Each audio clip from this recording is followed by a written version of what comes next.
Hey guys, this is Kyle, or Vulcan Wolverine. Got a Wolverine shirt on. Check it out. And it is the weekend. One of the hardest topics for me, and I've kind of, done little things on it and said little things about it, but I've never done videos about it. But the fact is, my most popular video that has had the most views, thousands of views, is on remote neural monitoring. The video actually just has the name remote neural monitoring on it, and I don't really talk about it a lot, but it's something that all targeted individuals are very interested in because it's one of the most invasive parts of being targeted in the whole gang stalking culture. I've had a hard time making a video about that, and I've continually told y'all, well, I'm going to make a video about that soon. And I started talking to a bunch of other targeted individuals, and one of them named Jeff. This video is going to be called A Letter from Jeff. He wrote an article about remote neural monitoring and his personal experiences with it. So I felt like, and he asked me to read it, and so I felt like that was kind of kismet. I'm having problems with that, even though gang stalking is so bizarre in the first place that I shouldn't have a problem talking about this stuff because the whole thing is so bizarre. But it felt like God was kind of giving me a push, and Jeff asked me to read it. So I'm going to do that right now, and I'm going to do a couple parts to this video series about remote neural monitoring. I'm going to try and amp up my courage to talk about it because it's one of the hardest things. One of the things and they use it different ways on targeted individuals. Sometimes just to screw around with their heads. Sometimes to get people on board to thinking they're crazy. It's an essential part to the gang stalking and the targeting. What I'm going to do, this is part one, and it's going to be called A Letter from Jeff. It's going to be called Remote Neural Monitoring Part 1, A Letter from Jeff.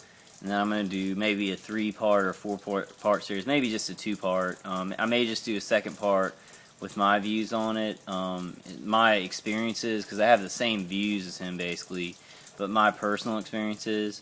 But these are Jeff's experiences, and this is his article, and so it's very long. It's pretty long. I'm just going to read it word for word, and this is another targeted individual, one of our friends, one of our brothers.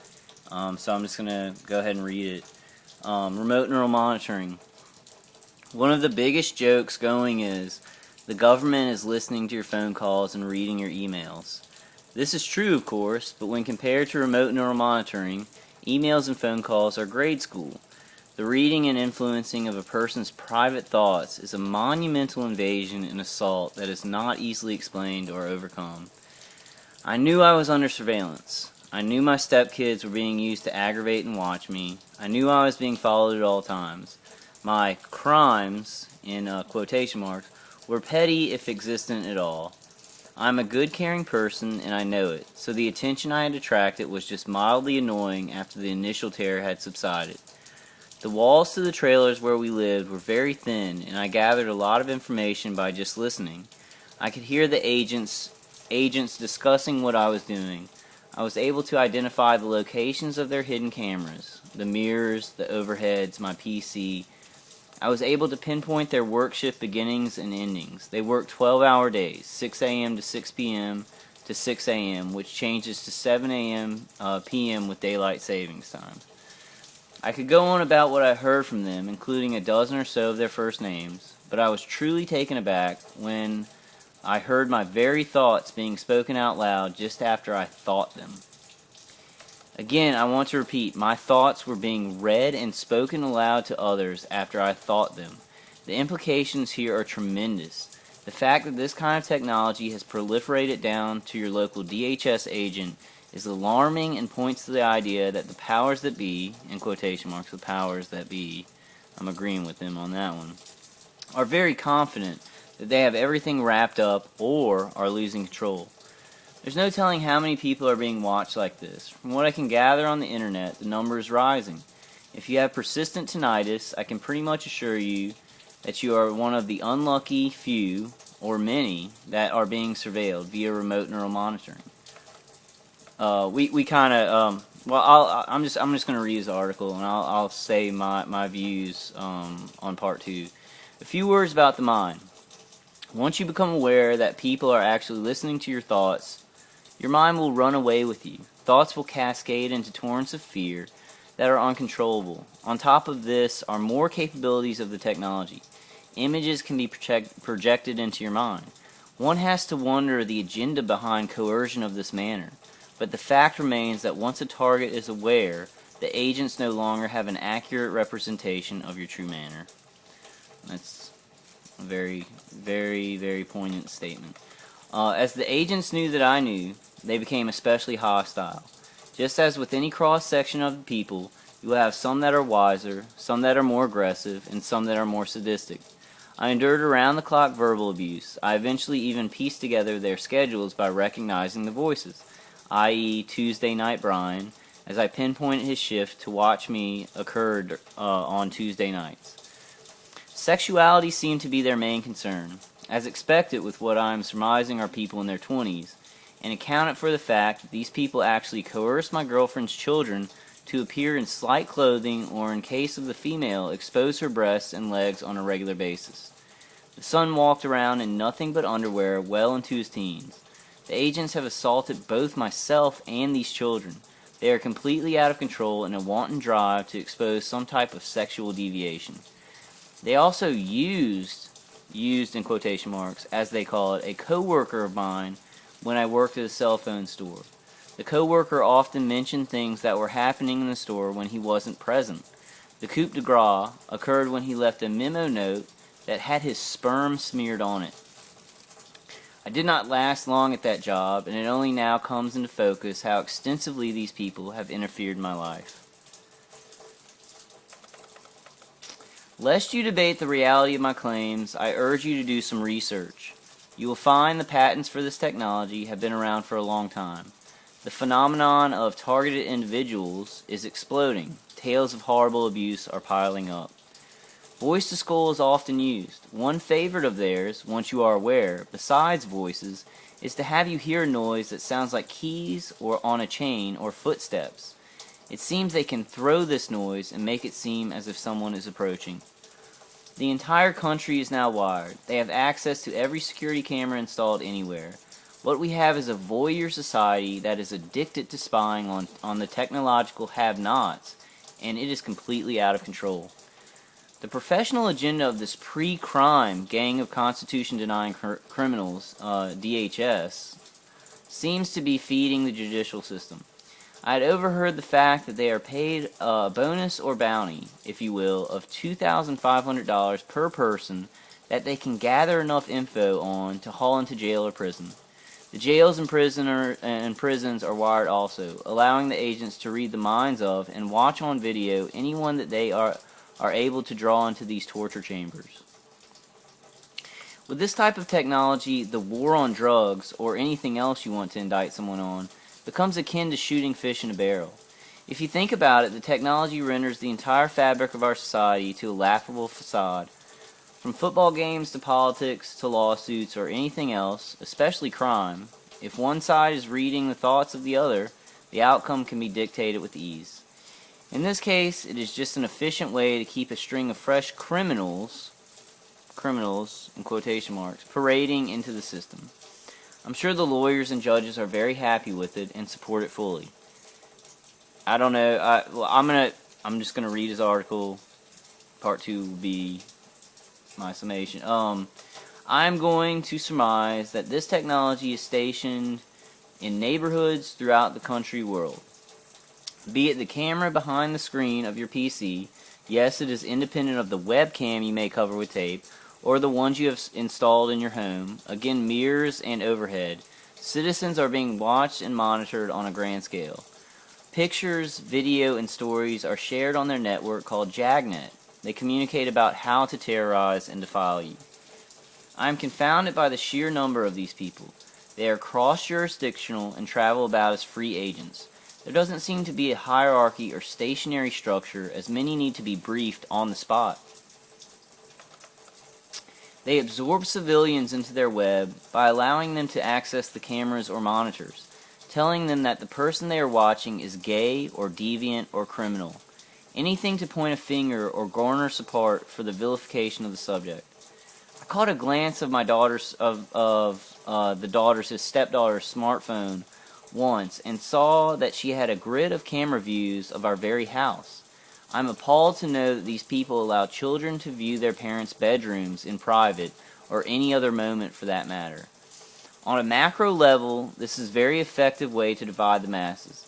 The idea is to keep citizens in battle, torturing and persecuting each other. Again, the fact that technology like this has reached street level is disconcerting.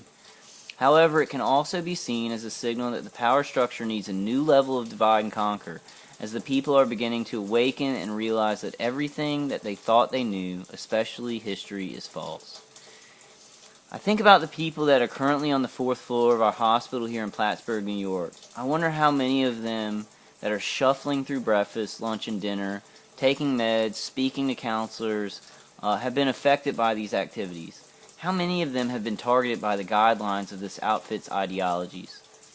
I do know that the agents have an office on the 8th floor of the Margaret Wing, watching and monitoring, as these poor people, that have no idea that their minds and lives have been invaded, suffer at their hands.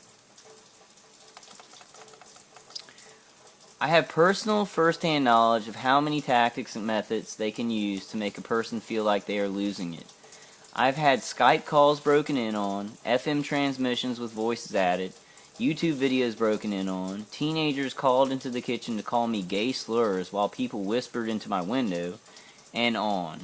Basically, any technology can be used to harass you. I'm willing to bet that many on that hospital floor have experienced the same. On top of all that, they can physically harm you with directed energy weapons. Although it has been infrequent compared to what I've seen happening elsewhere in the country, I've been burned with microwaves more than once. All of this combined, again remembering that they beam images into your mind and create voices, can drive a human into complete insanity rather quickly. I was lucky to have a strong spiritual base. I have suffered quite a bit in my lifetime, and that in itself drives the quest of self-discovery. There is nothing that can compete with actual experience and direct, undiluted knowledge. In the end, this is a spiritual battleground, and I have more than the average. I have more than the average Joe in this arena. My guys are like hitting me in the throat and the side of the head right now. They always, like when I do videos, they try and make me look like an idiot. It sucks. Along those lines, I am plagued, tortured by the voices. Designed to mimic mental illness, the V2K, or voice to skull, includes a cacophony of people calling out for either damnation or mercy. These people seem to need no sleep or food. The voices have become familiar, and I have been able to get the names of many. I am on the offensive at times, imagining their room completely filled with the light of Christ. The voices become frantic at this. I have to float out the idea that these people are not people as we know it. The sheer stamina, i.e. not needing sleep, food, etc., their reaction to thought. My instinct is beings existing beyond frequency, or just outside light spectrum or interdimensional, if you will. Yes, this is out there, but do we really know what an alien invasion would look like? I'm gonna leave that there. That's kind of a theory of his, but I'm gonna keep going. Okay, I've kept up with hoaxes. That is our evening news. Until recently, as my disgust with the fiction has garnered a why bother attitude. Sandy Hook comes to mind here as I realize that one may see this as simply a load of mental illness. Many have conjectured that the root action of SH was to push mental health guidelines. It's quite possible that the very root of this entire program is to push average citizens into mental health programs and facilities. The voice to skull could possibly be a computer-generated script of reaction to thought. I dislike theorizing as there are no limits to the technology we are dealing with, and again can be seen as off his rocker. I'll stick to what we know, and that is human nature. That is human nature. So he has some theories about it that are out there, and we all suppose theories, but I'll just go on. The powers that be, in quotations, are aware of this and have smartly divided the populace into factions that basically hate one another. It's necessary to create strata in order to prevent all to unite and overtake them. I kind of agree with this point. I agree with a lot of this article, but I'll do that in part 2. I'm just going to keep going because it's a long article, and I just want to do the article for part 1. And y'all know, God, I'm having so much trouble with this because I do want to do a commentary, but I'm going to do a commentary and my views on part 2, and hopefully they'll connect. They'll be able to connect on YouTube. Personally, I'm amazed at the assault on the family unit and children. The fact that these perpetrators have underage kids show themselves to strangers is heinous. At the present, the kids are loyal to these people. I understand gang mentality in this case. The tactic is evil and deplorable. This family has been, in my opinion, damaged psychologically by the contact made to the children by the agents. The kids have been taught at a young and impressionable age to try and seduce, harass, and abuse others using sexual and aggravating actions. Hopefully, in their future, they will learn that no one should be treated such, nor should they compromise their integrity for any aim. I would often ride my bicycle near the lake and around town. The street theater involved plants of all types, like people planted. From children to various adults, people were strategically placed in order to gauge my response to them. One episode was especially memorable on a Sunday morning when my girlfriend and I went to PetSmart. A very young girl, perhaps 12, was dressed provocatively and licked her father's ear seductively as we walked by. They looked to see if it affected me. I wonder how she'll remember this episode in her adult life, and if being trained to use herself like that will shape who she becomes. I see this as recruitment and defilement of the youth. As deplorable as it is, I'm sure it's kind of exciting for the kids to be let in on the cams and the seduction that is voyeurism takes over. It's my opinion that surveilling others leads to the pranking, which leads to the stalking and harassment and on to full-blown destruction of other people's lives. Just as I've heard that being a police officer makes the men and women who take the job into monsters, spying on the unaware most likely has the same effect. Okay. Next, the next title for the next part of the article, Pranking, Harassment, and Fun with World of Warcraft. I'm a bit old to admit this, but I have still casually play World of Warcraft. Unfortunately, this game is big with these people, and it is used for both surveillance and harassment. And as you can imagine, they have a lot of fun with this side benefit. It is simply another addiction for them to exploit. From what I can discern, they have unlimited access to character creation, chat, gameplay monitoring, and complete access to your computer. My experiences could be of other entities, however. However, what I have overheard recently and see regularly in trade chat has led me to believe that, if you are being harassed in this game, the harasser could well be your local DHS agent. I will now give you a few examples, and it should confirm my veracity as I do have witnesses to these events. The first time I noticed something amiss, beyond peculiar trade chat that seemed to reference my life or situation, I was questing with my girlfriend. A friend of hers was in the room visiting, and we were all talking while playing. We were discussing my girlfriend's daughter and how she was coming of age, 16 or so. The young girl was feeling her oats, and we were saying that perhaps birth control may be in order. Almost immediately, a character appeared beside mine that had the name above its head, Leash Caslin, the girl's name being Caslin, and the pet character was a hunter, read birth control. I was stunned, but was able to get the two women over to the screen to see it before it disappeared. The same night, our cat crawled along my keyboard and messed me up. A character named Damn Cat ran across the screen. The creepiness was over the top, as it became apparent that not only could I be heard, but seen. I don't usually play World of Warcraft without my girlfriend, but one night I decided to just do a little skinning and relax in a low-level zone. As usual, the agents were commenting on my gameplay and calling me names. I had become fairly immune, and I was listening closely when I heard the woman, they are often in pairs, male-female, say, "We should kill him." I heard her make a call and make the request of my hit, using simply my name. No server, no character name, just my name. I skinned a few more, and hearth to org. Hearth to org. I heard her say, "Forget it, he moved." I guess that's the gameplay terminology. A few more, and hearth to org. I heard her say, "Forget it, he moved." Okay.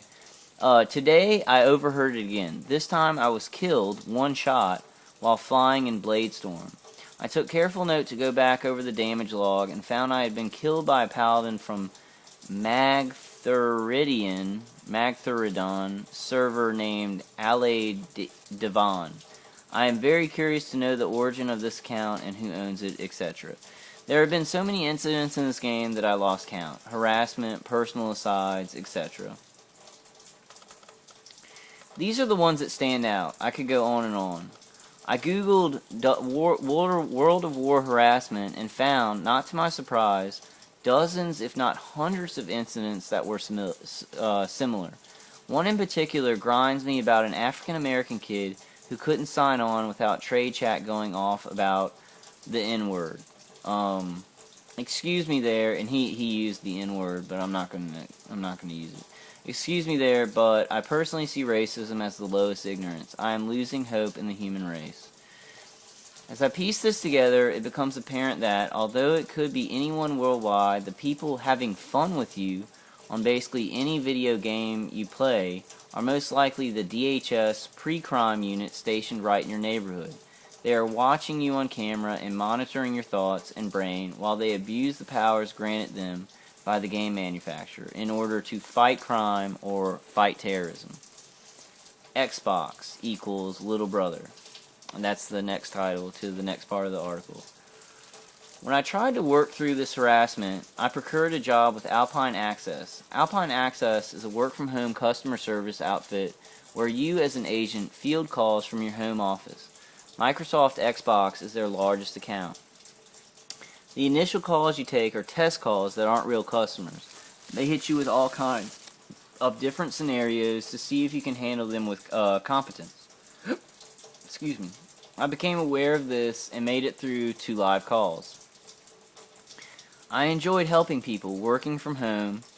My feedback from the customers was top of the line. As time went on, I began to get calls that didn't seem right. Sure, there were many prank calls, especially on weekend nights, but soon these calls devolved into bizarre encounters that pointed to the fact that I could be heard and seen in my own apartment.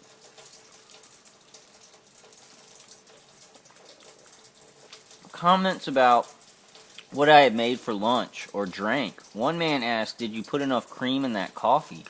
right after I had made some. Had me spooked and terrified to the core. It got to the point that I did not want to pick up the receiver again, ever. My girlfriend was standing next to me as I started my Xbox shift. We had just had a discussion about how the entire population was being transformed into $10 an hour slaves. She was getting ready to leave for her shift at the laundry room. I answered my first call. "Hello, this is Jeff with Xbox, customer support. How can I help you?" I asked him his gamer tag. "Let me spell it out for you," he says. "You are a laundry room slave too," is what he spelled, and then hung up. My girlfriend witnessed this and was taken aback. Our conversation had been heard. "You are a laundry room slave too." The weeks went by, and I endured calls like this in the 20s count on a nightly basis. Another memorable one was a very young girl being prompted by her father as she states, "You are a future criminal," and then hung up. I believe this technology, remote neural monitoring, is the single most groundbreaking secret in the world today. It is the proverbial game changer. The trumpets must blast about it if we are to save any semblance of a free society. The gist? After researching and looking at many victim stories, the questions are always the same. Who is doing this, and why me? It has been just over 8 months since I became aware of my thought reading. I have become familiar with many of the voices I hear, in quotation marks. The scheduled shifts and the gang stalking puts the operation in a more local hand. There is a lot of V2K, however, which in my opinion points to my targeting being more than just a local watch group. I have deduced that the systems work in tandem a full-spectrum assault on the general citizenry that includes boots on the ground to satellite kinetic mapping. I have run the gamut, from the sexier pick being extraterrestrials utilizing their hive mind telepathy, the fact that they allow preteen and teen children to show their bodies and view their parents having sex tells me that they have no morals, ethics, nor true concern for the experience of the kids.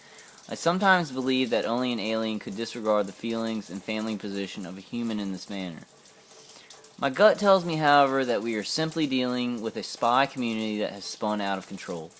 Gang mentality has blossomed into a group sociopathic condition that has reached fever pitch in an effort to garner the guilt of the subject under watch. Most of these agents seem to be in their 20s, making buddying up with the teenagers fairly easy. This creates an age gap and natural division, pitting young against old, probably making it even more desirable for the teens to side with them. The technology available allows for the manipulation of the target to reach any end that is desired.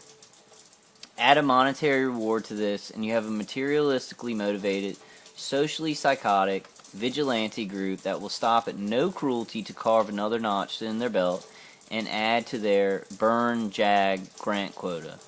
Burn, jag, grant quota. I'm not sure about that reference. Maybe some of y'all know it. Burn, jag, grant quota. But the quota of people that they target. Now is the time to name names. As I've stated, by listening to them, I have been able to procure a dozen or so names, and here they are. Crystal, not sure of correct spelling. Crystal was the first name I got. She was especially antagonistic at the time that I had an inkling of what was going on. She knew I could hear her and had much fun with this fact. Her favorite tactic was to make me believe they were coming in. Late at night, early morning, she would say, "Yeah, the door's open, let's do it now," etc. She was the first agent to repeatedly call me a pedophile. After multiple nights of sheer terror, I finally went to the police station and reported her. There was no action taken, but she did disappear from the scene for a long while. Heather, Pam, Amy. These women/girls, are part of a cluster that was stationed on Underwood Avenue in Plattsburgh. I cannot remember the exact manner that I got these names. Sometimes I would actually flirt with them. I believe Amy lives on Underwood Avenue. None of them were especially malicious. I simply overheard conversation. Diane. I guessed this woman's name. It came to me naturally, as if I'd known it the whole time. When I make a correct guess, I can tell I'm right by the agent's responses. Diane is the single most malevolent agent in the crew. I have suffered at her hand to an extreme, and my aim would be to bring a personal civil suit against her directly. After I became aware of the synthetic telepathy, I went through a period of mental confusion and breakdown that was crippling. Diane seized upon this, and knowing that I could hear her, lied to the other agents about what I was thinking.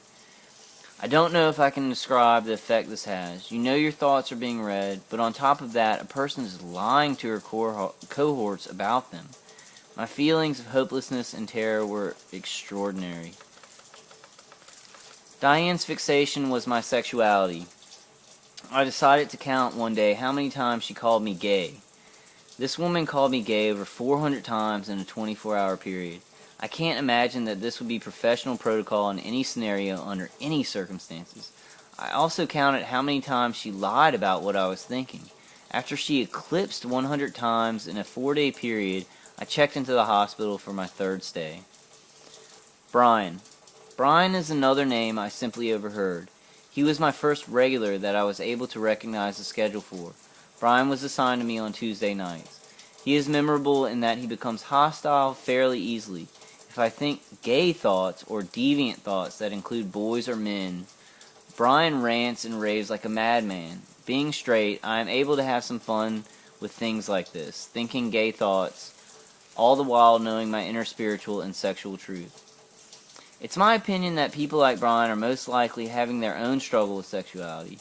It's well known that anyone who is interested or offended by other sex is most likely upset with their own personal situation. Brian's over-the-top tirades hint at this diagnosis. Cooch. This is a name for World of Warcraft. The agents would often play with us in the game. Cooch was the name of a character that played World of Warcraft while I was living on Underwood. I could hear his commentary as he destroyed us. I'm guessing it's short for McCutcheon or the like. Joe, Rick, or Richard, and James.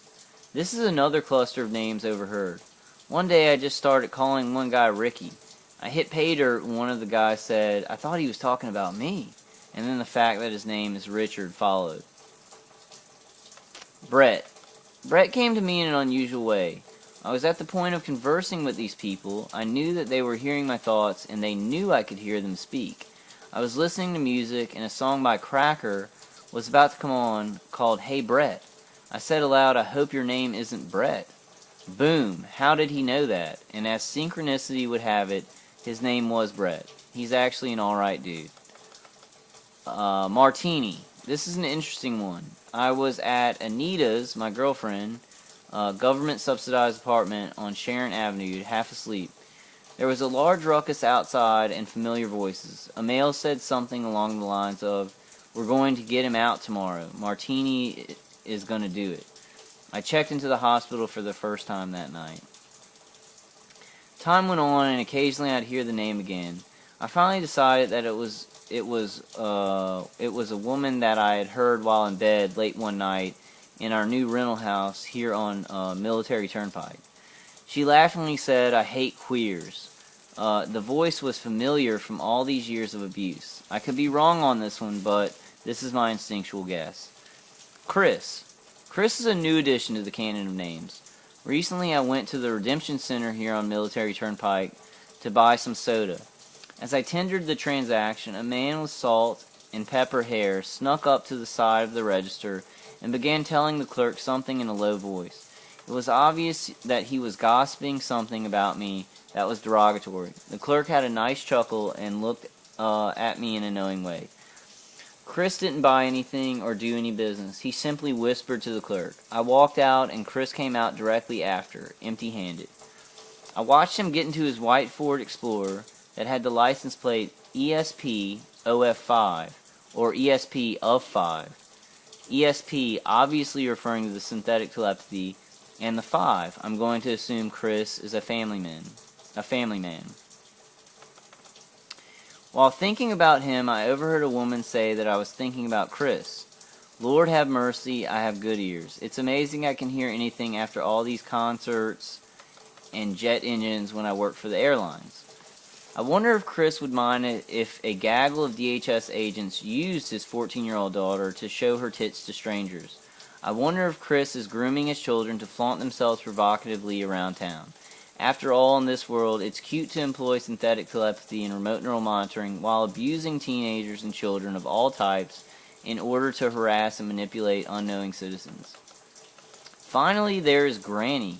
Granny is an elderly woman who drives a white Lincoln or Cadillac, one of those large cars from the 70s or 80s. The way I met her, she was waiting for me at the mailboxes on Underwood as I rode my bike there to check the mail. She had a condescending attitude while asking me questions about where I was from, etc. Her main objective was to make me feel some kind of guilt as I tried to see which mailbox was mine. She is slender and wrinkled with pure white hair. She could be some kind of leader, but who knows, as I cannot find any hierarchy in any way. Since writing these names, the V2K has completely ceased. I have not heard one peep from these people, as it has dawned on them the damage they have done to themselves by verbally harassing me. I am confident that my names are accurate, and look forward to the day that a FOIA request confirms this. FOIA. FOIA request confirms this. I am without a doubt that I have been slandered in many ways. Rumors have been spread along the lines that I am a pedophile or gay, or like kids, or deviant, to the fact that the community feels justified in harassing and following me 24/7.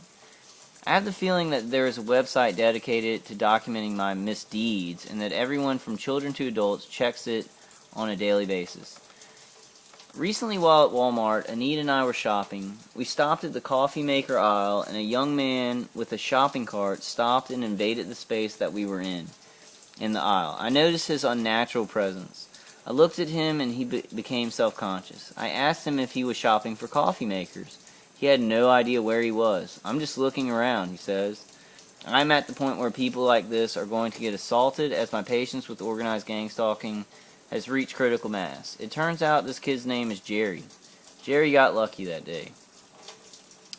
I am sensitive to the frequencies that are employed to monitor the synthetic telepathy. The frequencies currently persist.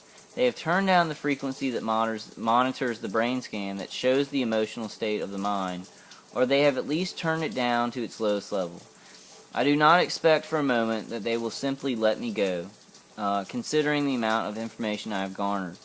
I am on a precipice of going completely public, handing out flyers and holding speaking engagements to educate the masses.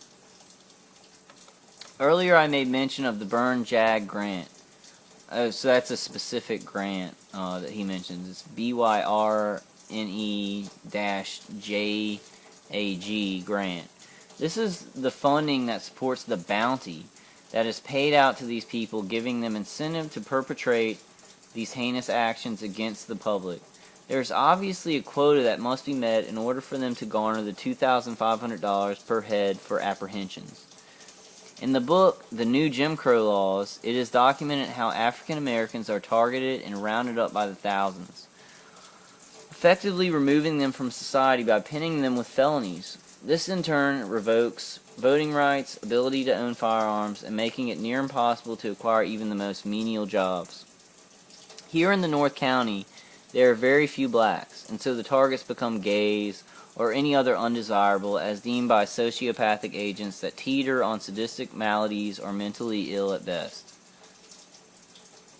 A gang of mentally ill 20-year-old vigilantes armed with high technology that operates above the law, without the wisdom that comes with neither age nor empathy, are roaming the streets 24/7 in order to clean up the neighborhood and add to their $100,000 plus salaries.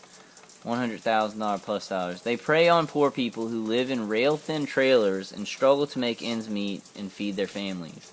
I ask you to Google the Stanford Prison Experiment or the Milgram Experiment, both great things to watch if you're a targeted individual or somebody trying to learn about, why these people are so violent.